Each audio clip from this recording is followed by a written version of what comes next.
Eu tenho a honra de apresentar a vocês a minha sócia, minha querida amiga Maria do Céu Santiago, advogada em Portugal, no Brasil, nos Emirados, e está aqui para poder contar a história dela, não só como uma imigrante nos Emirados também, mas contar a trajetória dela como profissional, como mulher, como mãe e também mostrando que as mulheres podem vencer quando estão aí determinadas e estão focadas no seu objetivo.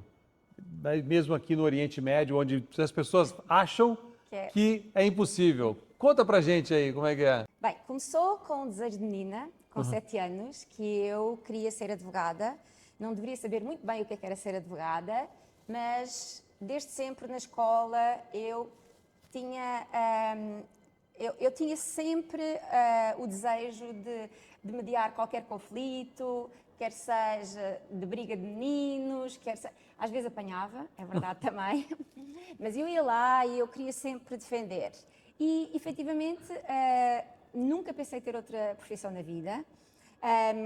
Licenciei-me na Faculdade de Direito, comecei em Coimbra, licenciei-me na Faculdade de Direito em Lisboa no ano de 2009.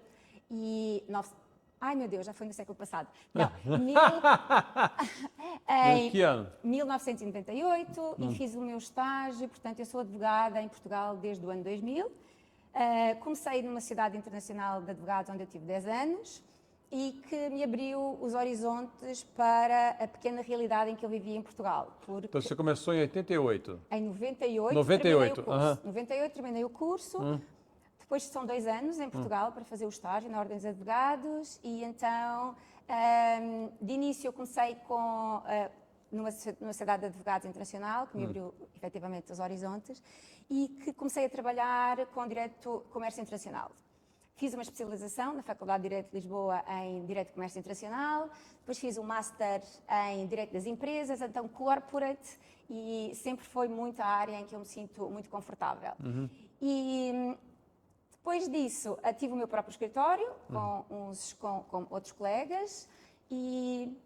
Mas sempre trabalhou nessa área corporativa, mas também ajudando famílias, sim, né? Porque você, com essa área corporativa, estruturação corporativa, você teve acesso a muitas famílias que tinham laços com Portugal e com isso muitas te procuraram para poder, naquele começo do grande movimento da busca pela nacionalidade portuguesa, começaram a te procurar, né? Principalmente quando você estava lidando como você fez um estágio no Brasil, famílias brasileiras com laços lusitanos que tiveram interesse em buscar a residência ou a nacionalidade em Portugal. Sim. Começou também um pouco por isso, porque para além da parte corporativa, os próprios donos das empresas começaram a procurar, a entender que necessitam de um plano B para os seus negócios e para a sua vida familiar e pessoal, e efetivamente começaram a procurar Portugal como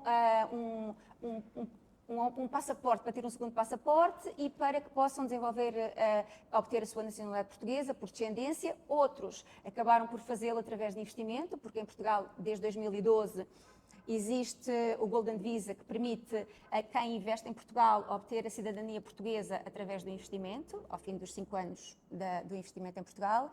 E foi um pouco por aí. E o que é que aconteceu depois no meio? Em plena pandemia, por acaso recordo-me desse episódio, onde tudo estava parado e eu recebi um convite, por acaso de alguém que eu admiro muito, para abrir o escritório da HW na Europa, nomeadamente em Portugal, e isso mudou a minha vida, porque deixe-me agradecer que, de facto, o visionário Léo Freitas acabou por, em plena pandemia, onde toda a gente estava a fechar tudo, onde os aviões estavam todos no chão, e alguém decidiu expandir o negócio. Assim, é incrível. Se alguém com a sua experiência profissional acredita em desbravar novos mercados, então a minha resposta foi: desafio aceito, vamos lá. E isso muito também permitiu, porque nós partilhamos os mesmos valores de apoio ao cliente, de commitment, de comprometimento com os clientes e os mesmos valores de, efetivamente, podermos ajudar empresas e famílias a movimentarem os seus negócios e a expandirem também os seus horizontes, mudando-se para outras jurisdições, e aí o papel legal também ajudou bastante, um pouco nisso. Então eu acho que com a visão empresarial e com conhecimentos técnicos, estamos aqui hoje. E eu vejo que cada vez mais você tem aí um histórico de ter acesso e também trazer soluções para pessoas que têm muita dificuldade de fazer essas transações de expansão internacional. E aí eu vi essa oportunidade de poder também expandir o nosso negócio para a área corporativa, da parte do jurídico corporativo, que é algo que, muito embora não seja muito explorado por quem trabalha com imigração, mas também eu vi aquela interseção de negócios que a gente poderia estar fazendo. Isso, eu acho que por isso que eu também vi bastante valor no seu histórico também. Então eu vejo que a gente tem aí uma grande contínua oportunidade de poder trazer um valor agregado para os nossos clientes. E quem agradece, na verdade, a oportunidade sou eu. Mas eu queria também falar contigo, Cel, que os nossos subscribers aqui, eles têm muitas dúvidas com relação a essa questão de cidadanias europeias. Nós também lidamos, através do nosso escritório em Portugal, em Lisboa, fazemos a questão de cidadanias de outros países como Espanha, como Itália, como Lituânia, como vários outros países na Alemanha também. Como é que você está vendo esse movimento na Europa, sendo que a Itália agora recentemente passou um decreto que ainda vai ser, obviamente, motivo de muitos debates e questionamentos. Passou um recurso, sim. E como é que você está vendo esse movimento da Europa de cada vez mais fechar esse ciclo desse Eu não trabalho? entendo que seja fechar. Eu tenho acompanhado todo o movimento. Assim, em Portugal eu trabalho com cidadania portuguesa há 24 anos e tenho acompanhado as alterações da lei. Efetivamente, cada país tem vindo a restringir um pouco a sua lei, de acordo para que, efetivamente, quem chega possa manter a mesma cultura, os mesmos valores, que possa passar de geração em geração. O que acontece agora na Europa, e em especial na Itália, que efetivamente muitos clientes estão-nos a perguntar o que é que vai acontecer, é que a Itália tinha um sistema que permitia qualquer cidadão que fosse descendente de um italiano, não importava qualquer geração, podia ser tratavô ou qualquer coisa, podia obter para si a cidadania, para si e para a sua família. O que é que mudou? Isto aqui, eles tinham o jus sanguinis. O jus sanguinis é efetivamente, desde que você prova a linhagem do sangue da sua família, a sua árvore genealógica, você conseguir recuperar toda essa linhagem e obter o passaporte italiano. Com o movimento que está a acontecer na Europa, um pouco mais protecionista, digamos assim, cada país está a tentar adaptar, porque de facto existe uma grande imigração descontrolada para a Europa. Tenho que dizer isto, e de facto a Itália, que tem um regime, não vamos falar de política, mas tem um regime muito mais restrito agora a nível de concessões de direitos que efetivamente tinham sido adquiridos anteriormente. O que se passa é que agora, para além do jus sanguinis, eles vão implementar o jus solis, ou seja, não adianta ser só ser sangue italiano, mas você tem que ter alguma conexão com o próprio país. Vem logo por a necessidade de agora ser necessário cortarem o limite geracional só até avós, portanto, tal como em Portugal também acontece, só até à segunda geração, netos de italianos é que vão poder pedir a nacionalidade. Okay. E também existe agora um problema que eles querem provar laços de ligação à comunidade e à cultura, aos valores. Mas Portugal também é assim, de certa forma, não é? Sim, também é, mas não no sentido... Portugal também foi, portanto, nós sempre tivemos jus solis e jus sanguinis em coordenação. A Itália introduziu agora, por isso é que é essa diferença. Mas a nível de ligação, eles vão exigir que se passe a morar em Itália há algum tempo e que se fale italiano. Que não é tão ruim não, assim, não, né? não, Tão é bom, muito lugar difícil, tão né? gostoso, com uma comida culinária maravilhosa, um clima fantástico, pessoas super elegantes em Milão, a gente vê Sim, muito sim. aquela Não é muito elegância difícil toda. passar lá Então, um tempo, não acho que é nenhum sacrifício. Não. Podem ir, Né? podem ir. Quem tem descendência italiana É, pode eu acho que perfeitamente... não tem problema nisso, não.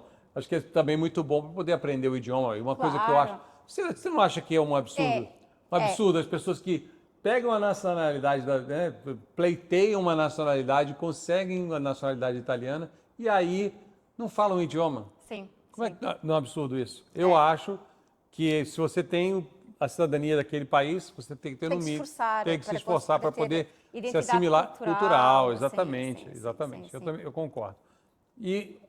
Mas você vê esse movimento, por exemplo, a França tem essa restrição, né? Só os avós podem, até os avós também podem passar. A E exceção era a Itália.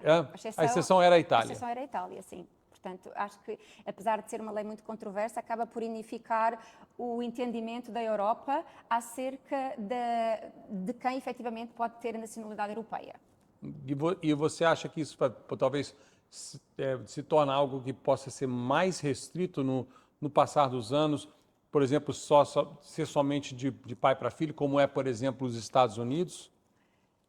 Então, não creio, porque existe também, só pais para filhos não, mas, por exemplo, relativamente à Itália, mesmo que seja cidadão, neto de cidadão ou filho de cidadão italiano, só se o italiano tivesse nascido em Itália, por exemplo, existe uma grande comunidade de italianos, de brasileiros que têm descendência italiana, mas que já adquiriram e os pais não nasceram em Itália. Agora Claro. vai ser Nem necessário... os pais, nem os avós, Sim, nem nada. sim, agora vai ser necessário. Portanto, não acredito que vá restringir muito mais, só de pais para filhos, mas avós eu acho que é justo. Mas, por exemplo, digamos que uma pessoa como eu, que adquira a nacionalidade italiana, nascido no Brasil, pela lei antiga, adquiriu a nacionalidade italiana e agora, de repente, eu decido ter um filho nascido na Itália. Esse filho vai ser italiano ou não? Nascido italiano, nascido em Itália, sim. Mas, por exemplo, se você tem cidadania italiana através da lei antiga e, de facto, o seu filho não nascer em Itália, você não vai passar mais. Já não vai passar mais. Por isso é que existe este recurso da Ordem dos Advogados e de vários advogados no Tribunal Constitucional, porque aí vai prejudicar um pouco também alguns princípios de direito, nomeadamente direito de expectativas e direitos adquiridos. Você pensava que você não ia, de acordo com a lei antiga, você não ia quebrar as gerações e iria conseguir passar. Não, agora só nascido em Itália. Porque se o seu filho nascer em Brasil, já não vai conseguir.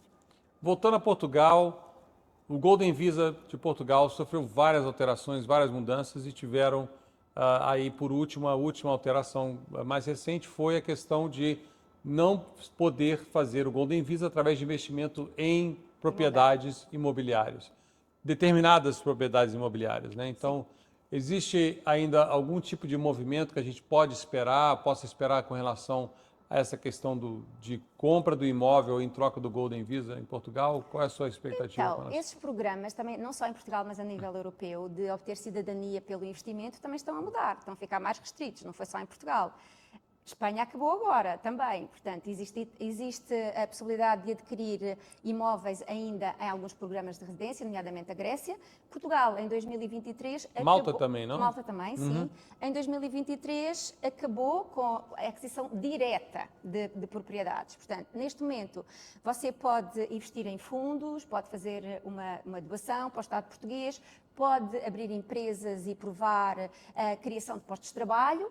Mas, de facto, comprar um imóvel, como era antes, no valor de 500 mil euros e obter a sua autorização de residência pelo investimento, não é mais possível. Okay. No entanto, existem fundos que de facto, que são muito atrativos, que têm taxas de retorno consideráveis e que acabam por gerir imóveis, quer sejam comerciais, hotéis. Então, quem subscreve algumas unidades deste fundo acaba por ser indiretamente proprietário ou ter o retorno de um imóvel. Isso continua a ser possível.